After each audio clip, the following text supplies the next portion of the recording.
ప్రియమిత్రులకు శుభోదయం. మనం ఇప్పుడు చాణక్య నీతి 5వ అధ్యాయంలో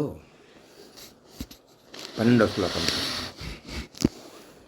నాస్తి కామసమో వ్యాధి, నాస్తి మోహసమో రిపుః, నాస్తి కోపసమో వహ్నిర్నాస్తి జ్ఞానపరం సుఖం.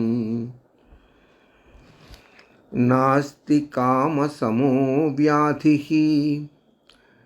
కామాన్ని మించినటువంటి రోగం మరొకటి ఉండదట. కనిపించిన ఆడదాని వెంటపడటం, కోరికలు పెంచుకోవటం, చెట్టుకు చీరగట్టినా కూడా వెంటపడేటువంటి గుణాలు ఉండటం అనేటటువంటిది పెద్ద రోగం. దాన్ని మించినటువంటి రోగం అనేది మరొకటి లేదుట. నాస్తి మోహసమో రిపుః, అలాగే దేని మీదైనా కానీ వ్యామోహాన్ని పెంచుకోవటం. వ్యామోహం అనేటటువంటిది అంతకు మించినటువంటి శత్రువు మరొకటి లేదు. అంటే రకరకాలైనటువంటి వాటి మీద మోహాన్ని పెంచేసుకుని, కోరికల్ని పెంచేసుకుని, దానికోసం అనేకమైనటువంటి అడ్డదారులు తొక్కుతూ మార్గాన్ని, అంటే జీవన మార్గాన్ని పాడు చేసుకోవడం అంత శత్రువు మరొకటి ఉండదు. నాస్తి కోపసమో వహ్ని, కోపాన్ని మించినటువంటి అగ్ని మరొకటి లేదు.